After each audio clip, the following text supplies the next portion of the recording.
My fellow Americans, this is a season of great hope. This week, Jewish families across our country and around the world celebrate Passover and retell the story of God's deliverance of the Jewish people. The story of the Exodus is a story of freedom. It is a story of an incredible people who were liberated from oppression and raised up the face of humankind. Down through the centuries, the Jewish people have lived through one persecution after another, and yet they persevered and thrived and uplifted the world beyond measure. And now the state of Israel stands as a monument to their faith and endurance.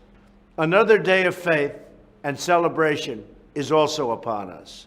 This Easter Sunday, Christians celebrate the resurrection of Christ and the promise of eternal salvation. It is a holy day of reverence and worship. It is a sacred time that fills the spirit of our nation with the faith of our people. America is a nation of believers. As families gather in houses of worship across the nation, we are grateful for the tremendous blessings of this land, our home. We have a beautiful country, an abundant countryside, and an amazing people with a truly bright and wonderful future. From the beginning, America has been a place that has cherished the freedom of worship. That is the promise the first settlers saw in our vast continent, and it is the promise that our bravest warriors have protected for all of our citizens in centuries since, a long time ago. Sadly, many around the globe do not enjoy this freedom, and one of the gravest threats to religious freedom remains the threat of terror. On Palm Sunday, as Christians around the world celebrate the beginning of Holy Week, ISIS murdered at least 45 people and injured over 100 others at 2 Christian churches in Egypt. We condemn this barbaric attack.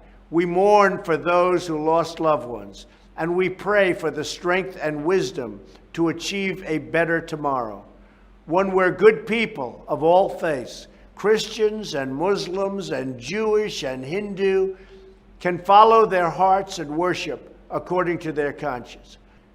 With God's grace, life always triumphs over death.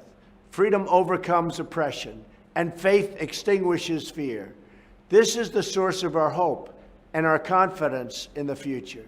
I also want to give a special message to those struggling Americans who have felt for too long the bitter taste of hardship. I want you to know this White House is fighting for you. We are fighting for every American who has been left behind. We are fighting for the right of all citizens to enjoy safety and peace and to work and live with the dignity that all children of God are entitled to know. As long as we have faith in each other and trust in God, we will succeed. Thank you. Have a happy Easter, a happy Passover. God bless you, and God bless America.